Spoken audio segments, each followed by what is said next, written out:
Ford was getting ready to close it a couple of years ago, and then they saw that I was doing well, and it looked like I would have a good chance of winning, and they kept it going, barely going. And last week they announced, during my visit, they announced that they're going to round the clock production. They never thought it was. I said, did you ever think? I spoke with Bill Ford and the president of Ford. They were both there, and they said, we can't even believe it. We were going to close this building 2 years ago, and now it's going round the clock. They said, we cannot. I mean, they said, we wish it was twice the size. But they're now building additional plants in the United States, as is everybody else. You have AI building, but the car companies, I love the car companies, and you have them. They're all coming back. They're coming back from Mexico. They're coming back from Canada. They're coming back from Japan. And they're coming back from Germany, all over Europe. They're coming back. They're building here because they want to avoid the tariffs. They don't want to pay the 15%, in some cases 25% tariff. Could be a lot higher than that if it wasn't working. So because of that, they're all coming back. One statistic yesterday that Scott told me is that for the first time ever, tell them about the steel in Japan, that we are now making more steel. Go ahead, please. So yesterday they reported for the first time in 26 years, the United States of America produced more steel than Japan. Wow. And that is entirely driven by your tariffs. Amazing. Think of that.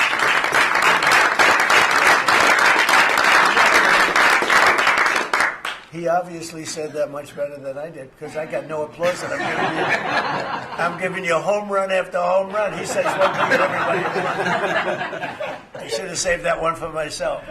No, but think of it. First time, and they read almost 30 years, but I guess it's 26, 27 years, that we are now producing more steel than Japan. Japan being a big steel producer. Japan and other countries really took our steel production away from us. Now, if you think of this, 3-4 years ago, the steel companies were all closing up. We worked a fantastic deal with U.S. Steel. We saved U.S. Steel. And now it's all coming about. But and that's just the beginning. There are a lot of steel plants right now being built. So that's an amazing number. Nobody would have believed that. If you would have said that 3, 4, 5 years ago, people would have said, yeah, it's not a true fact. But so it has to be true, because otherwise you question me on everything.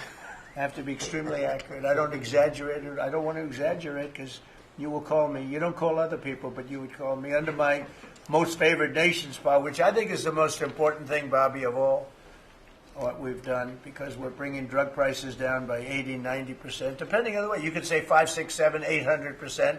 Depends on the way you want to calculate it, right? But let's go the old-fashioned way. But drug prices for prescription drugs will be down 80, 90%, 75%, 68%. They've only gone up for years and years and years. They've only gone up, and now we're going to have essentially the most favored nation. We're going to have the most favored price in the whole world. Whatever the lowest price in the world is, that's what we're going to pay. And I don't want to go into a big deal, but nobody else could have gotten this but this administration. I'm being very nice when I say that. The cost of prescription drugs is coming down by a number that was never even thought of. This will have a huge impact on healthcare, by the way, because obviously drugs are a big part of healthcare, and it will help repair some of the Unaffordable Care Act's damage that they've done, because the Unaffordable Care Act, which is Obamacare, it's unaffordable. It's not affordable, and it's a disaster. And hopefully we will be paying money directly to the people instead of giving the insurance companies the money. They'll go into a healthcare savings account or whatever it is. But think of it. We pay the money, billions and billions, really trillions of dollars going to insurance companies. We want that money to go to the people. They buy their own health care. And it's so popular. The problem we have is the Democrats are owned by the insurance companies. They're literally owned lock, stock, and barrel by the insurance companies, and they hate it. But the people love it, including all Democrats. So I think we'll perhaps be successful with it. But it was an idea I had. I read the papers, and I'm reading one of the stories about the insurance companies, how much money they're making, where they received, billions and billions of dollars for this stuff from the United States of America, and their stock has gone up by 1,400%. Think of it, 1,400. One went up 1,700%. Numbers went up. If you go up 1,000%, you're doing bad in that business, right? And it's all because of the money. Not all, but mostly because of the money the United States pays the insurance companies. They say, this is big stuff. And I asked somebody, why don't we just pay the people directly? And they said, that's a good idea. It's funny, it's a very complicated business, but actually it's not so complicated. And I went to Bobby and I went to Dr. Oz. I said, can I talk to you guys about this? Is this the kind of money the insurance companies get? Yes. Why don't we pay the people directly? And the primary answer was that the Democrats will never go along with it. But the people go along with it because I put it out. It went viral. Susie, I went all over the place. It became the biggest story. I just said it. And so I think we have a great situation if we can do it. But if you think most favored nation policy for drugs will bring your drug prices down at levels. So now if they're selling a pill for $10 in London and $130 in New York, the London price will go up to $20 and we'll go down to $20. So we'll go from 130 down to 20. And by the way, tariffs did it again because the drug company said, we'll do it begrudgingly, but they were okay. But we'll do it, but no nation's going to approve it because even if you raise the price by, like on a pill, $10 to $20, you're doubling the price of their prescription drugs. I said, no, they'll do it. And when I got them on the phone, I said, if you don't do it, we're going to charge you very substantial tariffs, more money than that's going to cost you. And they said, we'll do it. And before, I don't know that any other president even tried to do it. We can't find it. But if they did try, they wouldn't have gotten through the companies. They wouldn't have gotten through the company, and then they wouldn't have gotten through the country. I spoke with Macron. He was the first one. He was not at that time wearing sunglasses. And he said, no, Donald, I will not do this. I will not. I won't even consider. You're asking me to double the price. I said, you have no choice. You have to do it because you guys have been ripping us off. In other words, the whole world, we've been subsidizing the whole world on drug costs. That's why. They were $10 and we'd be at 130. As an example. There were many examples. I could give you examples even worse. He said, no, I will not do that. And I said, yes, you will. 100% you'll do it. He said, no, I won't do that, Donald. You're asking me to double the cost of our prescription. We will not do that. I said, look, you've been ripping us off now for decades. We're not going to do it anymore. You can do it under Biden and Obama and other people. You're not going to do it under us.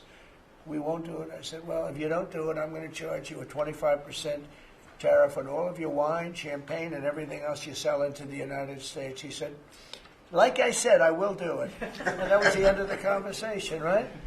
That was the end of the conversation. So now we have favored nations that everybody said would be impossible to get. And I then had the same conversation with 15 other countries. Every one of them agreed. After a short conference, they all said no. And then within a matter of seconds, they said, we would be very happy to do that. Thank you for asking in such a nice way. And it's a great achievement. I think it's going to be one of the best achievements we've had in this country in a long time. So we're going to be knocking drug prices down at levels never seen before. I want to thank the drug companies because once they agreed, they really did. They felt it was very unfair. One of them told me it's actually a relief to agree because this has been just a rough thing for me, to justify. Because they couldn't justify it. I said, how come in London I can buy something for $10 and in New York I have to pay $130? And they go, well, it's research and development. I said, yeah, but you have research and development from them. Made in the same factory, made in everything. This is where my friend, who's very successful, I told you, a seriously overweight person, he takes the fat pill or the fat shot. And he was in London and he said, costs $87 there, costs $1,300 in New York. What's going on? He called me up. And, I knew that, but he put it in a very blunt way. I've known him a long time. He's a crude individual, but smart as hell, made a lot of money. But he just thought it was sort of ridiculous. He happened to be in London, and he got the shot, Ozempic, I think, or one of them. And I told him it wasn't working. For him, it didn't work. And he brought up a good point. It didn't work. I told him, he knows who I'm talking about. He's going crazy. He begs me not to mention. He's not talking about me, ladies. No, it's not our great vice president. No, but he begs me not to mention his name because he's become very famous without mentioning his name. And he is actually a very well-known business person. But he did make a point. But I knew the point very well. We were always paying far more than any other nation. We were subsidizing the world. Right now, there's no more of that. So we're going to be bringing the drug prices down at numbers never seen before. It's going to have a huge impact, positive impact on healthcare. So with that, we are going to ask a couple of people to say a few words. And we're not going to go through the whole table because the last time we had a press conference, it lasted for 3 hours. And some people said he closed his eyes. Look, it got pretty boring. In all fairness, I love these people. But there's a lot of people. It was a little bit on the boring side. But I didn't sleep. I just closed them because I wanted to get the hell out of here. Some of them, I didn't sleep, by the way. I don't sleep much, let me tell you. But, it's funny. Some of them got me in a blink. When you go like, and they took me as at the closed segment of my cycle. And they said he's sleeping. And besides that, Marco, between these two guys, if I was sleeping, they'd be waking me up very fast. They'd be knocking me. Come on, you got to wake up, boss. But no, we've had great meetings. Look, we're the most transparent presidency by far, and I love going around the room. But we're going to pick a few people. I think I would like to ask Steve if he could just give us a brief description of how well we're doing in the Middle East, because we have peace in the Middle East now. There's a couple of little minor flames that we put out very easily. And very importantly, we got our last hostage back, which is incredible. Unfortunately, this was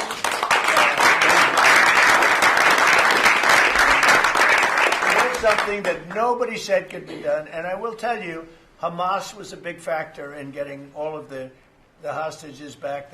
We were not happy with them, and they had to bring them back. And they found the dead hostages, the bodies of hostages. And those parents wanted their sons back. I think in all cases, sons. But they wanted their sons and their family. They wanted their sons back as much as the people that had living hostages that we got them back to. So we got the 20, but remember, we got hundreds back previous to that. But I always said getting those last 20 back is going to be very tough. And we got them back, and we got all of the bodies back also, which to those parents was just as important as getting back the son that was living. Steve, could you give us a little description, please? Well, your policy of peace through strength, that's what delivered them home. Without that pressure, it never happens. We are in the second phase now. We've stood up for the first time, Mr. President, on your behalf, a technocratic, all Arab government. We've got the terrorists out of there, and they're going to demilitarize. They will, because they have no choice. So we expect that. Pardon me? And now we want to get Hamas no guns, right? Right. They're going to give it up. They're going to give up the AK-47s. A lot of people said they'll never disarm. Looks like they're going to disarm. And they did help us with those bodies, getting them back. And that family is so grateful to you. They called. I spoke to them. Jared spoke to them. It's an amazing story. He broke his shoulder, but he went out there because he didn't want his friends to fight alone. He would be alive today but for that. He had no reason to go out with a broken shoulder, and he went out and fought them courageously. And died. That's right. It's a great story, and the parents are great.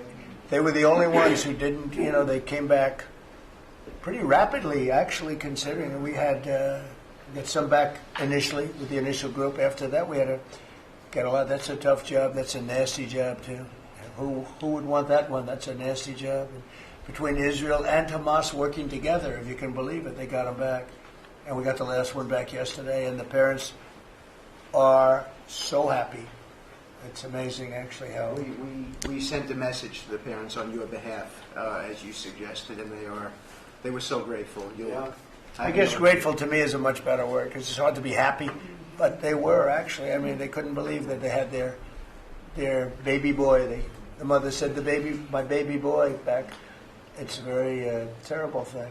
Steve, Russia, Ukraine, we're making a lot of progress. Could you explain that? The Ukrainians actually said that we've made more progress since Geneva than they've seen in the last 4 years of that conflict. So we had 5 Russian generals last Sunday in Abu Dhabi with Jared and Dan Driscoll, and we think we made a lot of progress. The talks will continue in about a week, but lots of good things happening between the counterparties discussing the land deal. Talking together. We have a security protocol agreement that's largely finished, a prosperity agreement that's largely finished, and I think the people of Ukraine are now hopeful and expectant that we're going to deliver a peace deal sometime soon. And because of the cold, extreme cold, they have the same that we do.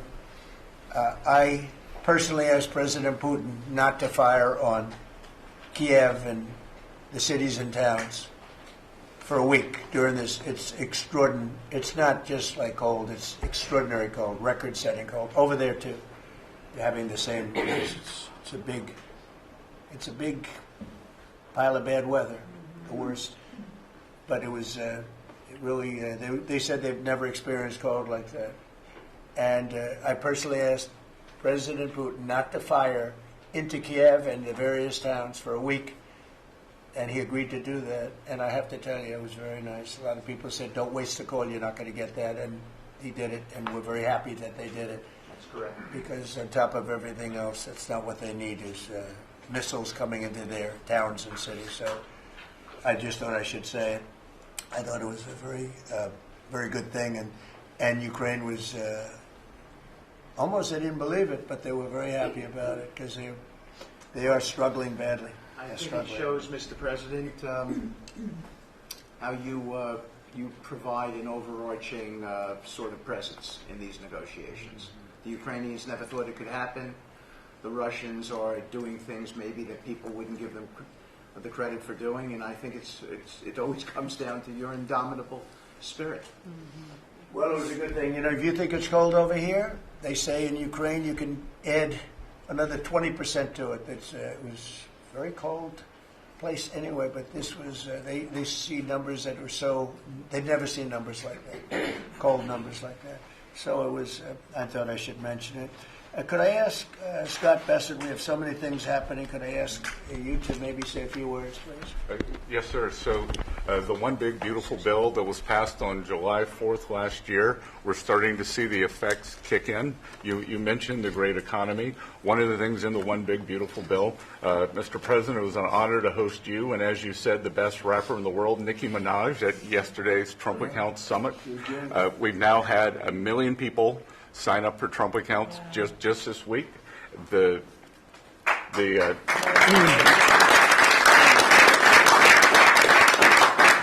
think there'll be 25 million families who are eligible.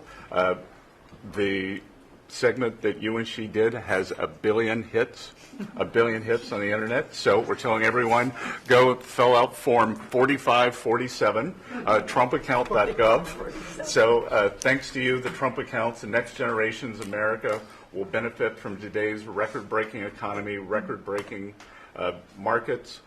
Sir, when we came in, the Biden administration had destroyed the American people with the 3 I's: immigration, inflation, and interest rates. Immigration, check, you close the border. The inflation, as we've heard, back down to target. Prices are coming down. And interest rates, we hope there's more on the way. We've got gains in wages, low prices, and I think 2026 is going to be the year for the Trump boom. It's going to be a supply side boom. I enjoyed the trip out to Iowa. In the diner, the staff there was thanking you for the no tax on tips, and they're expecting big refunds from that. We saw the CEO of John Deere who said, thanks to your tariffs, new plants in Indiana and North Carolina coming. 2 massive plants being built by John Deere. And he's the chairman and CEO, wonderful guy. And I said he was at the event we had in Iowa, which is appropriate, John Deere, Iowa. But I said to him, so what are you doing? He said, we just announced 2 massive plants. In fact, they're going to have 1 plant for excavators. And he said, there hasn't been an excavator built in this country in 50 years or something. He said, they're taking it out of Japan and they're moving it into the United States. They're 2 very big plants. And I said, so why are you doing it? He said, because of you and because of tariffs. I said, if we didn't have tariffs, would you be doing it? He said, absolutely not. So it's very important, and I hope we're going to be successful with the Supreme Court case because we're waiting, and we're taking in hundreds of billions of dollars, and we don't want to give it back, number one. And number two, and you know, the people that are fighting us on that case, by the way, are China-centric. These are people that are for China, but they're also outside of the United States. These are countries that have ripped us off for years and years, charging us tariffs. And now we're doing an amazing job, and we're getting it back. We're getting it all back and then some. And they're the ones that are leading that lawsuit that we have in front of the United States Supreme Court. So it's a very important lawsuit for our country. And hopefully it's going to work out.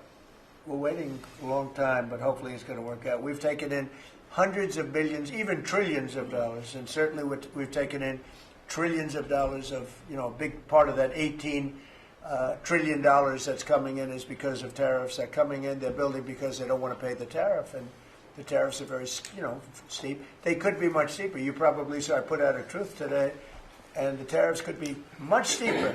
We've been actually very nice about it. But even being nice about it, we've taken in hundreds of billions of dollars. And honestly, they've given us tremendous national security. The power that we have because of that. They have given us tremendous strength and national security. Go ahead, Stephen. Yes, sir. And the IEPA power you used on the tariffs, as you said, we're bringing in tens of trillions of investments. The tens of trillions of investments turns into factories construction, which turns into factory jobs, which turns into consumer spending. You've right-sized the government, so government employment is down. Private sector is up. Growth was a stunning 4.7, 4.8% in the past 2 quarters. Biggest back-to-back gains in a decade. And we are doing that with government finances improving. So that will bring down the borrowing costs, the calendar year budget for 2024, 7% deficit to GDP, highest when we weren't at war, not in a recession, all the way down to 5.4% and getting better. Biggest decline since 2014. Generational gains in productivity, soaring productivity. We're going to lift workers' pay, record high prices, record high profits, and stock prices are soaring. You got a manufacturing renaissance, and all the key inflation metrics are trending lower. Over the past 3 months, the consumer price index is just 2.1, and core prices are even lower at 1.6, and I think that could trend below 1, given energy, as you talked about, the pharmaceutical discounts, and rents. So we're expecting a great year in 2026, Mr. President. And we're going to be announcing next week, I think sometime, Scott and Howard and everybody, we're going to be announcing the head of the Fed, who that will be. And it'll be a person that will, I think, do a good job. We're paying far too much interest in the Fed. The Fed rate's too high, unacceptably high. We should have the lowest. And I think you read my statement today. I put out a statement before the meeting. But we should have the lowest interest rate anywhere in the world, because a lot of these countries are successful only because of us, because we allow them to have surpluses.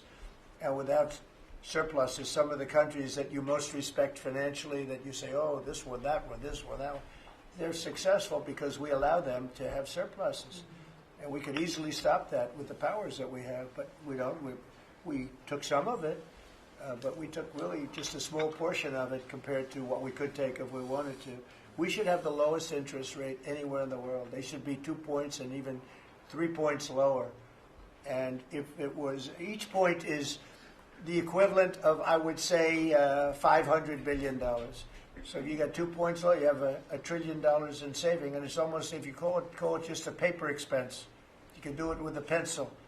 It's not cutting. It's not saying we have to get rid of jobs, or it's just like literally so easy to do. but we have a guy that doesn't want to do it because he's, I think he's politically biased. I really do. I believe he's politically biased because most smart people say it's not even a question.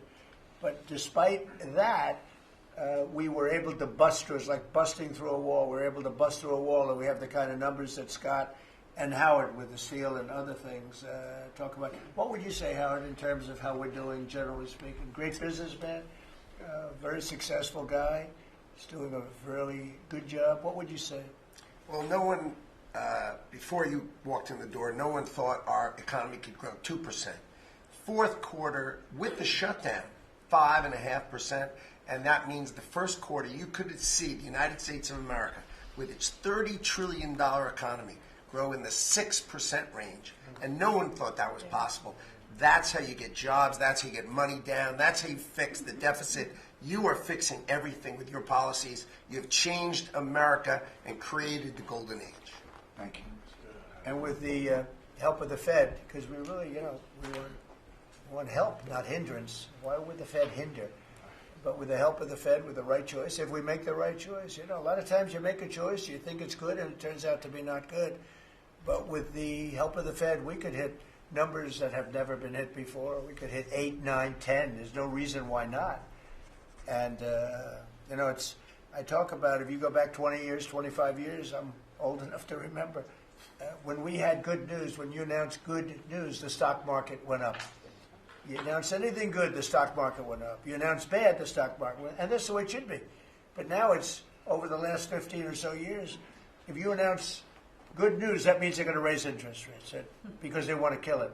So you can never really be that successful because you announce all record numbers, great, because they're afraid of inflation. But growth doesn't have to have any impact on inflation. It can make inflation go down in many cases. So, and you've seen that with us.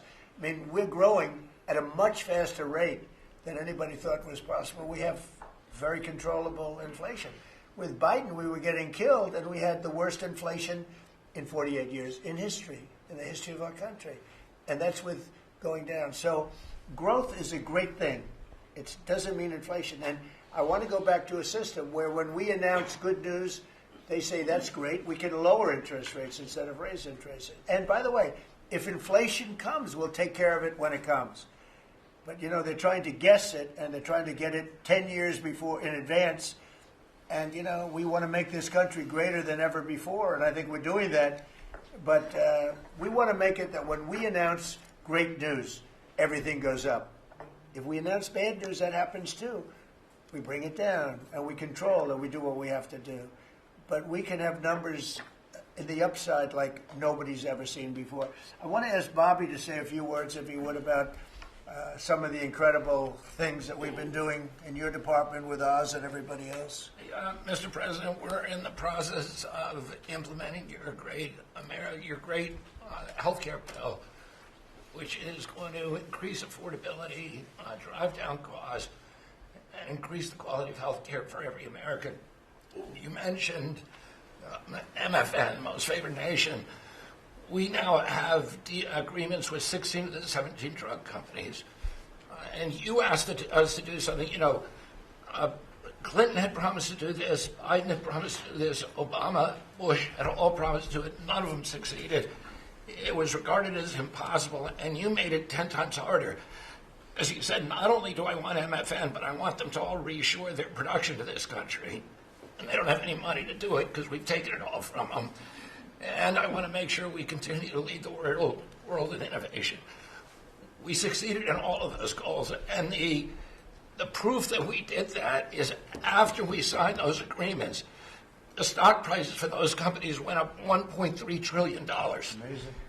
And they are reshoring. Eli Lilly is building 6 new plants, including an API plant. So the next time that we have a pandemic in this country, we're not going to be stuck buying API from China who cuts us off.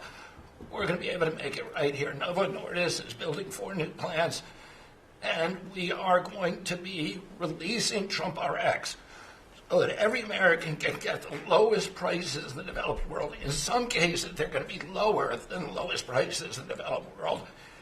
And that's going to be happening sometime probably in the next 10 days. So we're doing rural health care. We sent out $10 billion last week. The states have that money. They're going to be giving it to rural hospitals sometimes in the next 2 weeks. And we're going to revolutionize rural health care in this country.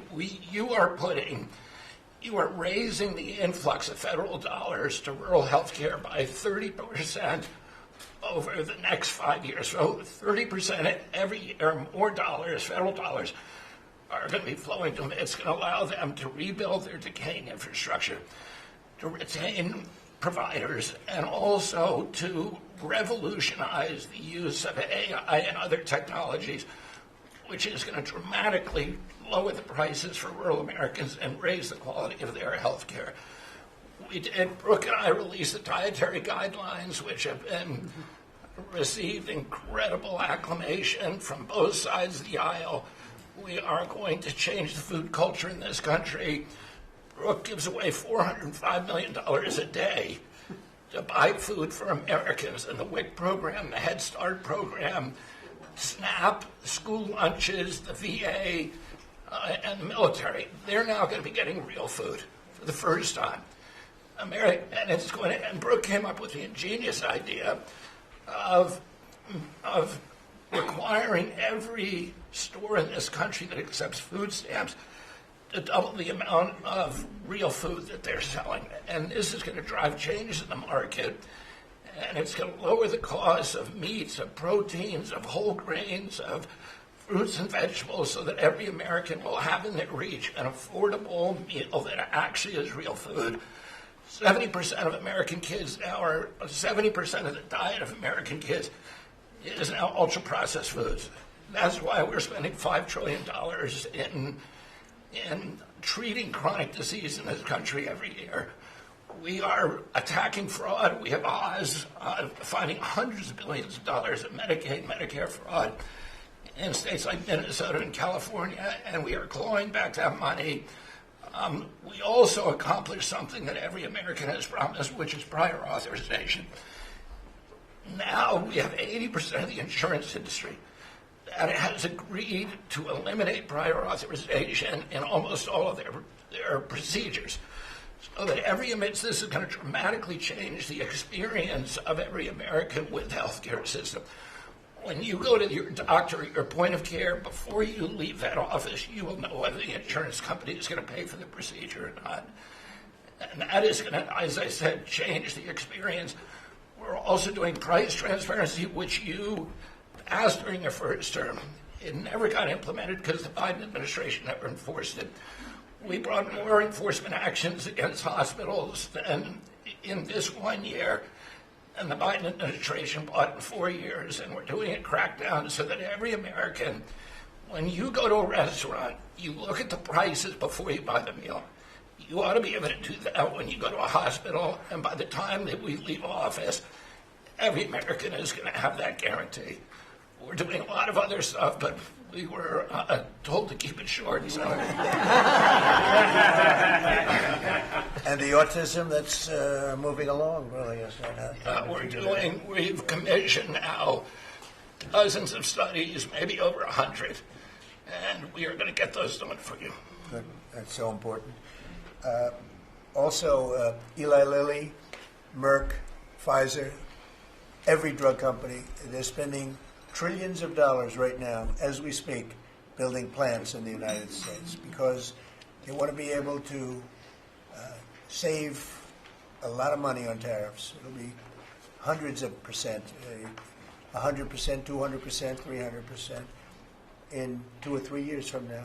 So I said, you better have your plant built because in 2 years from now, before I leave office, it'll be a sad day. Very sad day for me. But before I leave, every one of these plants better be built because you're going to be paying 300% tariffs. And they're all building their little hearts out. I spoke with the head of Eli Lilly, who's a fantastic guy, a star, actually. He's a star, very smart. And he told me he's building 6 plants in the United States, big ones, in locations that I know very well, but all over the country. Merck is building, and Pfizer's building, and every one of them's building, and foreign companies are building. So it's an amazing thing that's happening, and you're doing a fantastic job. I read an article today where they think Bobby is going to be really great for the Republican Party in the midterms. So I have to be very careful that Bobby likes us. But we'll let you do your job, right? Thank you, Mr. President. Thank you. And you're doing a great job. You and Oz and the whole group, they're doing a... I'll add this, and Marty McGarry has done an incredible job at FDA. That's true. Last month, we approved more gene and cell therapies than any time in history. And we're making this a safe and productive and encouraging ecosystem for biotech so that China does not steal that industry from us. Fantastic. I'm going to ask Scott Turner to speak really quickly about housing because, in my opinion, I have very strong opinions on housing. That's what I did for a long time. I did good with it. But, we got to get interest rates down even lower. They are now pretty low, but we got to get them lower. And I'm a big factor. To me, the biggest factor is interest rates for housing. Only in that, you have a lot of people that have become wealthy in the last year because their house value has gone up. And, when you get the housing, when you make it too easy and too cheap to buy houses, those values come down. I don't want those values to come down. We have millions of people that own houses, and for the first time in their life, they're wealthy because their house is worth $500,000 or $600,000 or more or less, but more money than it's ever been worth before. I don't want to do anything to knock that down, and so I want to be very careful with this. You make housing, I can turn on housing immediately, but you make it too easy and you're going to knock the value down of people that own houses. I want to, for those people, those millions of people that own houses, we're going to drive those values up, but we're also going to try making it easier for people to buy. The best thing that can happen for both groups of people is lower interest rates, and those interest rates are coming down, and with a proper, intelligent person at the Fed, that person will be able to work with us to get interest rates down. That covers all of the sins. It covers everything. Lower interest rates keeps the values up for the people that have housing and lets other people buy housing. And Scott, if you could just expand quickly on that. Yes, sir. You did allude to when we first came in, sir, our fiscal house in America was a mess. But because of your economic policies, the economy is thriving. And I do have some good news to share. As you said, good news. I hope this will make the interest rates continue to go down. But because of your policies, sir, home sales in December, they rose sharply to their strongest pace in 3 years. A lot of people, when we first came in particularly young people, were concerned and asking the question whether they would ever be able to afford to buy a house in America, which is the American dream. The 30-year fixed mortgage rate dipped to a multi-year lows, driving monthly payments down for the 2 years at the lowest levels. So more people can get a mortgage now. More families can be able to afford to get a home and achieve the American dream. At HUD last year, we helped and supported over 1 million people through FHA and Ginnie Mae to be able to buy a home. 500,000 of those were first-time home buyers, and hundreds of thousands of our veterans we supported. And so that's good news that millions of people in our country are now beginning to buy homes. We also, sir, saw that you are, and we're working with you, making bold action to ban institutional investors from buying single-family homes. Those homes are for the American people. So, sir, thank you for your leadership on that. Also working with Director Pulte over at FHFA to buy $200 billion worth of mortgage-backed securities, driving down even more the cost to get a home. And so we're grateful for those actions. Also, the One Big Beautiful Bill has been tremendous, making the low-income tax credit increase, working with Secretary Bessent at Treasury to produce more projects and more homes in America. And the One Big Beautiful Bill also made our beloved opportunity zones permanent. And the media doesn't talk about opportunity zones very much, but I'll do it today because I know that they have been transformative in our country. Over 1 million people lifted out of poverty, sir, in opportunity zones, 300,000 new units of housing in opportunity zones, and a 3.4 increase in the value of houses. By the way, we have to give him credit. Senator, he's a great guy. Tim Scott came to see me, first administration, first term, and he had this idea for opportunity zones, and he gave me the idea. We did it. We implemented it. It's one of the most successful programs in the history of our country, and nobody talks about it. The press doesn't talk about it, but I want to just tell you, Tim Scott, Senator, South Carolina, Did a great job, right? Did a wonderful job, yes, sir. Did a good job. He's a good man. Yes, sir. And so those have been made permanent now. Will help millions of Americans to be able to afford to buy homes. Also, the One Big Beautiful Bill has been allowing HUD to make sure, working with the Department of Homeland Security, that every person that lives in HUD-funded housing is an American citizen.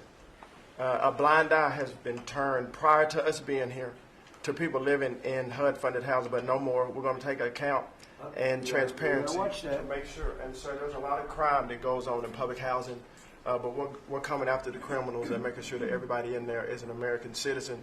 So thank you for your support. We have taken possession of our new building in Alexandria, and we're going to save the American taxpayers hundreds of millions of dollars. So, sir, thank you for your support and your leadership. Thank you, Scott. Great job. Appreciate it. One of the things Scott said, though, is, again, existing housing, people that own their homes, we're going to keep them wealthy. We're going to keep those prices up.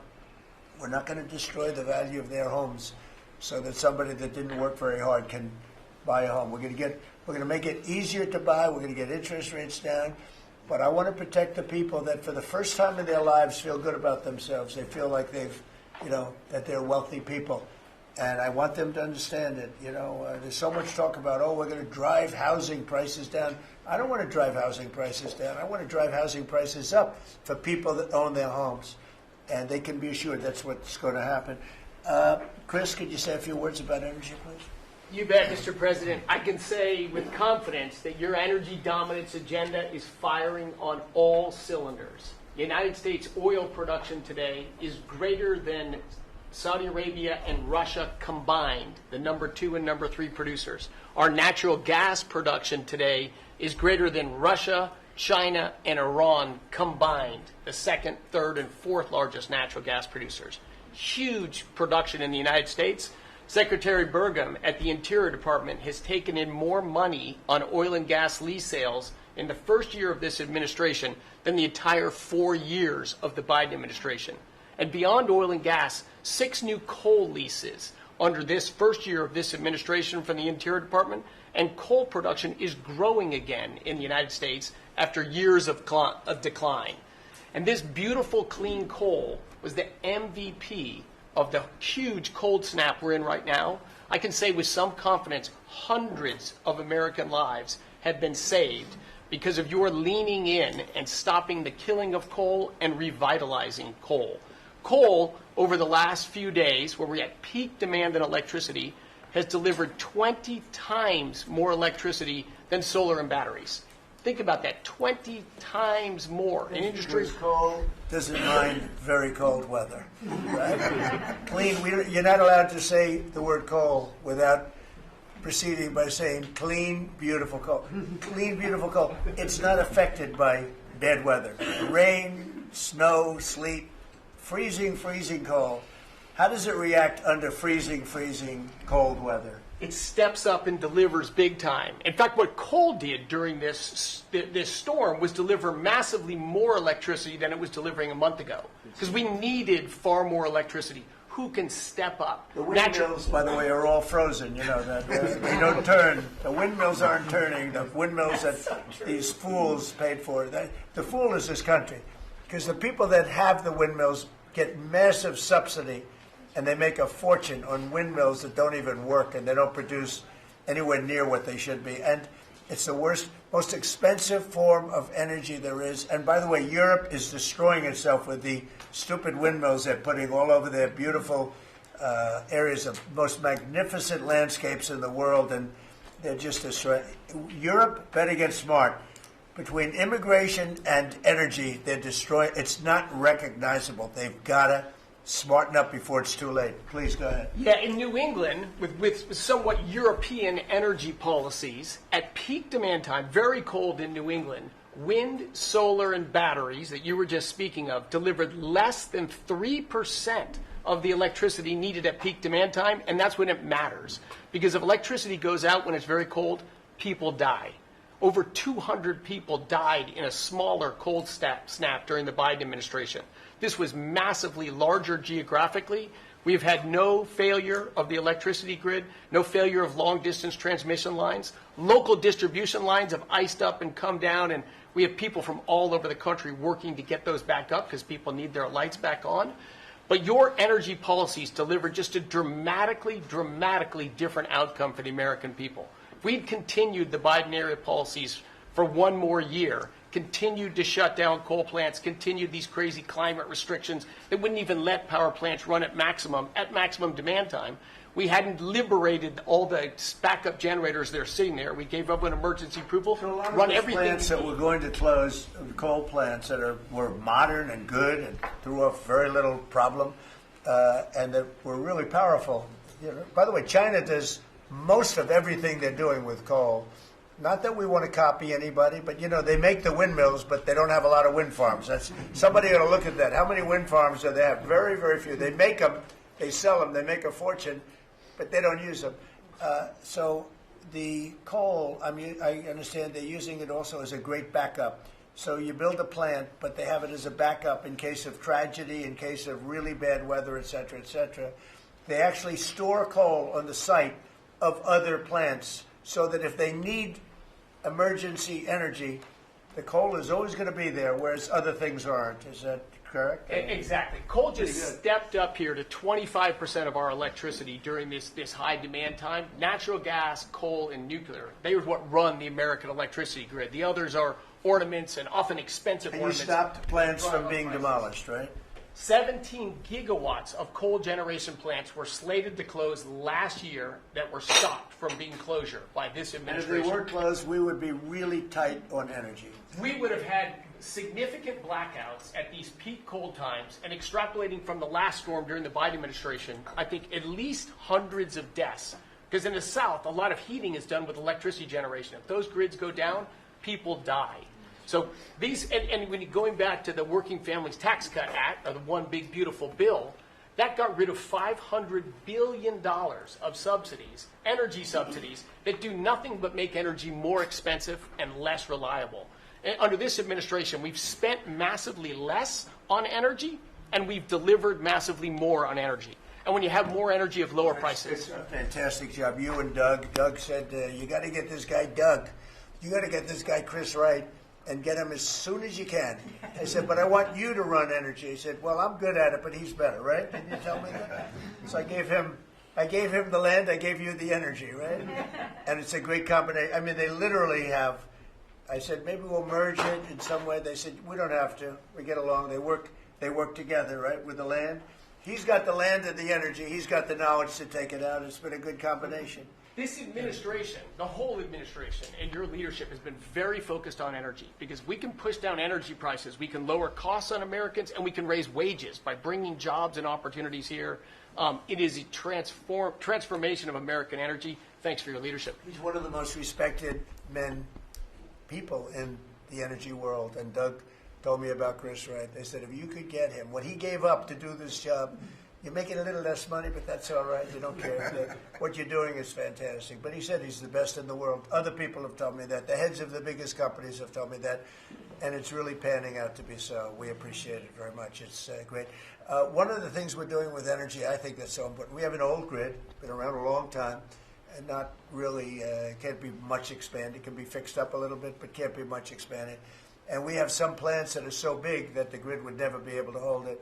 We're allowing them to build a electric producing plant, mostly electric, but they can use nuclear to do it, they can use oil and gas, they can use coal, they can use whatever they want. I think many are choosing oil and gas because it's there, it's tried, it's true, it's plentiful, it's inexpensive. Some are going nuclear, some are going both. Many are going all three. But the plants, you read, well, how do we ever fire those plants? Because to do this, we need 2 times the electricity we produce in 1 year for the entire country, which is almost hard to believe. These buildings are so big. They're going up now. So I did something that nobody thought was possible also. When they build their building, they build their own electric generating plants. And we are seeing some of the most incredible designs you've ever seen. So we don't need the grid. I read an article in the Wall Street Journal saying, oh, we're falling behind China. We're not actually. We're leading everybody because I'm letting them build. The government would never be able to do that. Now, China's a different kind. They build, they do things that you got to hand it to them. President Xi, they build vast amounts of energy. They don't have certain constraints that we have in this country, but we're more than topping them. We're leading China by a lot on AI, and it's primarily because I'm allowing them to build with their plant their own electricity. If they had to rely on the grid, they wouldn't have any power. You wouldn't have any power for anything. And they're building the electricity. And one of the reasons I'm able to do that is we have a very capable man in the room named Lee Zeldin. He may be in the room someplace. Is it his normal place? He's there. He's always there. Most reliable, solid guy. And he's done an amazing job. Could you just explain that? And also, because of the fact he's so good, California has a problem. The hardest permit to get when they lost 25,000 or so houses, which shouldn't have been lost, they should have allowed the water to come down from the Pacific Northwest, which was very plentiful. But they didn't do that. They lost 25,000 houses. Lee and his team gave them the most complicated permit within 20 days. Everybody, every single house that burned down got the federal approval. Unfortunately, it's well over a year, and the state and the city, that's Gavin Newsom, and the city, the mayor who's grossly incompetent, by the way, they have been unable to give permits. There are like 3 houses being built out of thousands and thousands. They have no permits.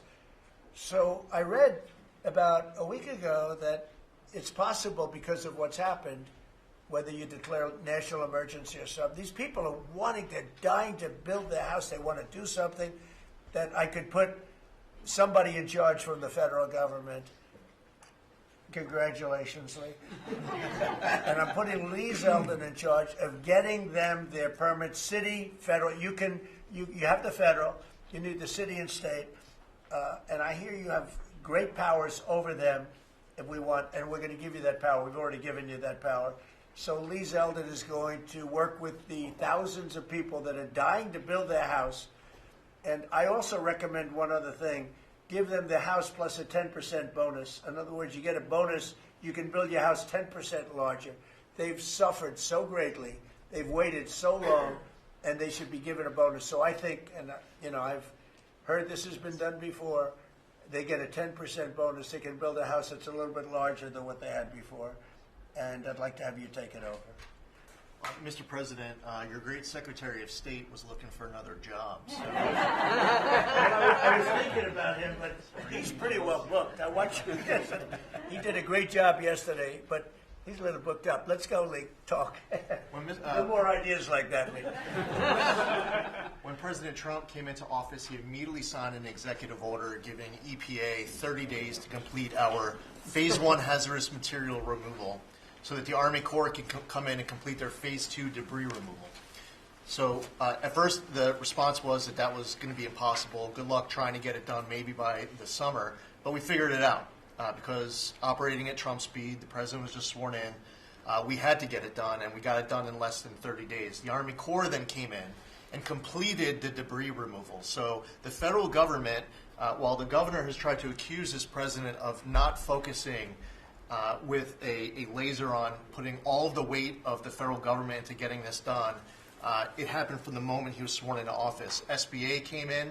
I think it was about half of the disaster loan money, billions of dollars from last year went towards these residents and businesses. So the full weight of this government. But right after I was sworn in, which was actually a year ago today, my first trip was to East Palestine because the vice president never forgets his home state. The second trip was going to Los Angeles. There were people with contractors all over Palisades and Eden ready to rebuild right then and there. You're talking about a year ago. And now the frustration, the passion that we all hear from all of these Los Angeles residents. And President Trump, he's made it clear to us that he's heard enough. And the message should be heard loud and clear to that local leadership. They should be motivated listening to this right now. And when this cabinet meeting is over, if it hasn't been done already, is that they need to go into the office where these permits are just laying around, flip over tables if you have to, fire people if you have to, and get all of these approvals done so that people can rebuild their lives. It's been a year, and this president has had enough. So whatever you can do, that's going to be very important. And it's so sad. Those people, we were there a few days after the fire. You were there with me. We're walking down the streets.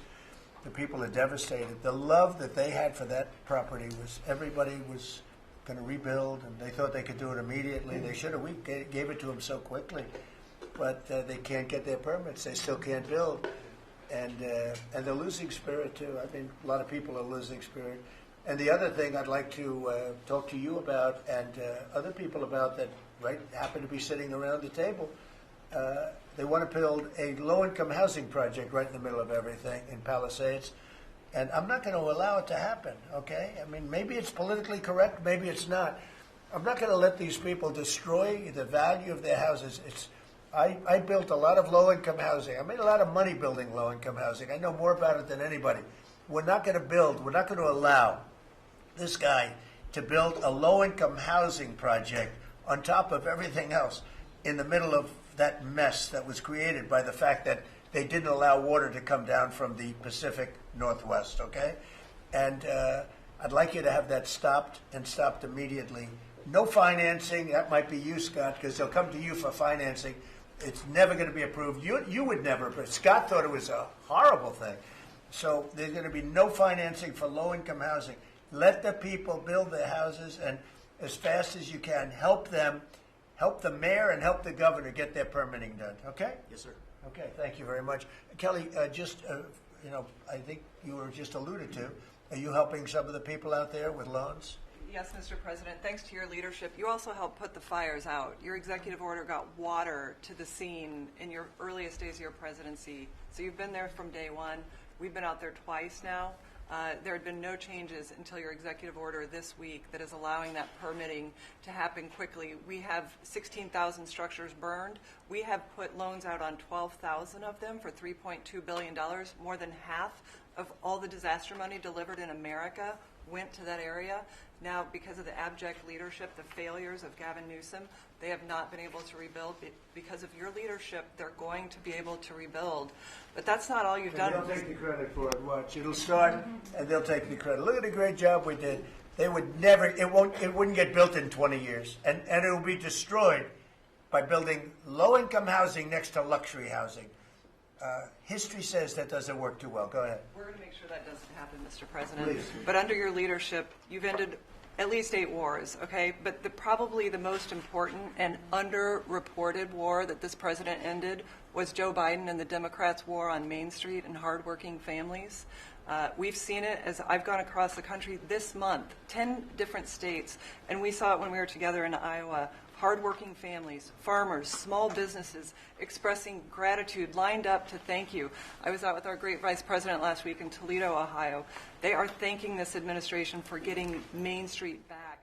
The Trump tax cuts, the tariffs, deregulation, it's all rocket fuel for hardworking families in Main Streets. And I see it whether it's talking about small business expensing, 100% accelerated from Made in America factories, the 20% pass-through, but it's also working families where they have expanded child tax credits, increased standard deductions, permanent low-income tax rates, health savings accounts, Trump accounts. This president is delivering for Main Street. It's the most underreported story in this country. And I see it in Main Street businesses. All-time small business confidence hit a record under this president last year after the Trump tax cuts. All-time small business formation now at 36 million small businesses and a record $100 billion out from SBA because a record number of people want to invest in this country and hire. And whether I've talked to manufacturers about tariffs, they know that this president is bringing manufacturing back, just like Prince Manufacturing in Macon, Georgia. 500 employees machining parts for our defense, our agriculture, our automotive, our aerospace industry. They're going to hire 500 more people this year because of tariffs, because of the Trump tax cuts, and because of SBA lending. And I see this state after state as I've gone across the country, talked to hundreds of business owners, walked dozens of factory floors. This is not being covered, but it's going on in America. The number one problem is they need skilled workers. And this is something I'm working on with Secretary Chavez-Reimer. I'm working across the administration to ensure that we empower our small businesses, 98% of our manufacturers meet the small business definition. So Ford has 5,000 small manufacturing suppliers. The $18 trillion you brought in is creating an economic boom like none we've ever seen before. We are going to have 7% GDP growth. GDP now is probably underestimating where it is in 4Q, but with interest rates going down, with regulation going down, these are all taxes on small businesses, and those are going away. And thanks to President Trump, your leadership, we are seeing Main Street boom. Hardworking families have $1,000 already in their pockets, and when they get their $1,000 refund tax, I hope they all remember that every Democrat voted against them getting their tax refunds, because this is what our administration is doing, is powering your incredible economic agenda forward on Main Street. Thank you very much. Great job. I do want to say that on my left, I have a man who's doing a fantastic job, and on my right also, by the way. But we're spending a tremendous amount of time and effort on building our military. We largely rebuilt the military during my first term, fortunately, and we're greatly enhancing it now. We're going to be doing something new. We're bringing back the battleship, and I thought, like you remember the battleships from the great Iowa and Alabama, Missouri, those unbelievable scenes that you see, Victory at Sea. You'd see these incredible ships, and I thought they were powerful, but the battleships that we're building are going to be 100 times more powerful than those beautiful works of art. I mean, they were magnificent, all steel. We have the steel now, and we're going to be doing that as an enhancement. But our military is very, very strong. You may want to say something about the large fleet of ships that's heading over to the Middle East. Well, Mr. President, you had to, like so many other cabinet members have referenced, rebuild the perception of America. And at the Department of War, that meant reestablishing deterrence. What happened in Afghanistan, what happened in Ukraine, a war that never would have occurred, what happened on October 7th in Israel, never would have happened under President Trump. So as a result, we're having to rebuild how our enemies perceive us. And when President Trump said, we're not getting Iran, you won't have a nuclear bomb, he meant it. And we sent those B-2s halfway around the world, and they never noticed. When he said, we're not going to tolerate trafficking drugs anymore in our hemisphere, we treat them like the Al-Qaeda of the Western Hemisphere, he meant it, and we're executing that. When you said, Mr. President, we're securing the border, the military was proud to do their part alongside Homeland Security to do that. Same thing with Iran right now, ensuring that they have all the options to make a deal. They should not pursue nuclear capabilities, and we will be prepared to deliver whatever this president expects of the War Department, just like we did this month.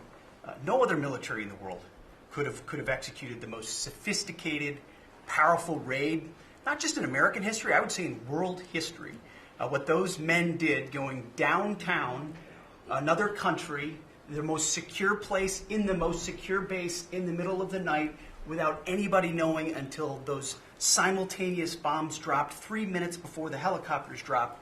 No other country could coordinate that. No other president would have been willing to empower those warriors that way to be that effective. And that sends a message to every capital around the world that when President Trump speaks, he means business, and we are reestablishing deterrence at the War Department, Mr. President. Thank you. Great job you're doing. Just to finish up on that, the Somalian pirates over the years have pirated, stolen many ships.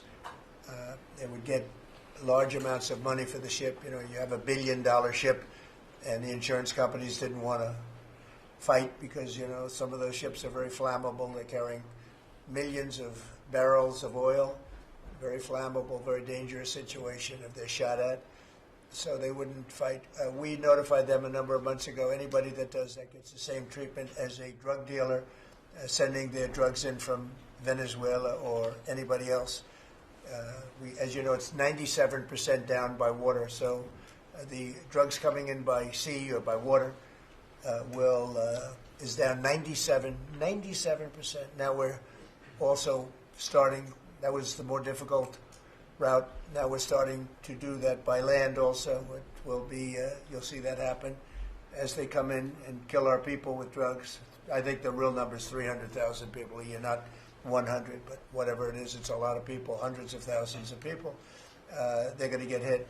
But also we added to the list the Somalian pirates that go out on a boat, similar type boat, Actually, not quite as fast, not quite as nice as you can imagine, but they get the same missile that we give to the people that are bringing drugs.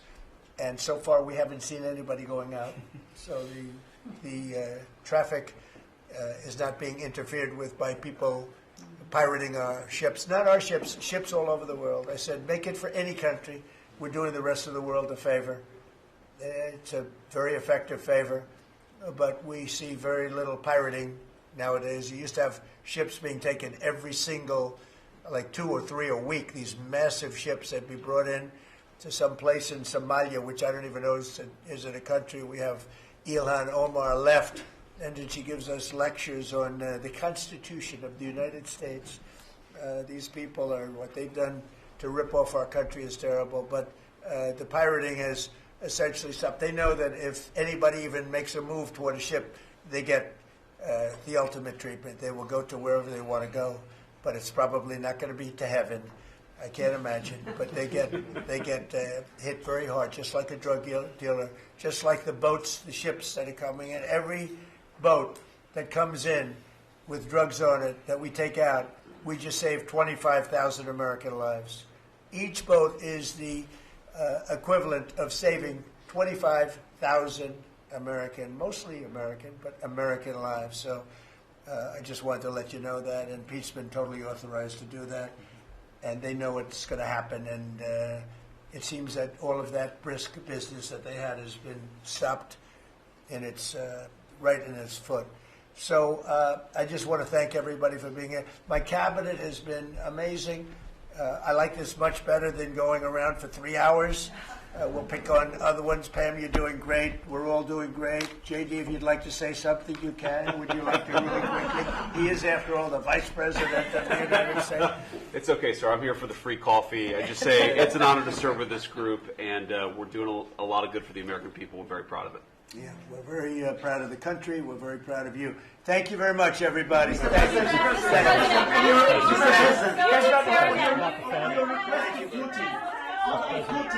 President, why not take questions? Mr. President, one question.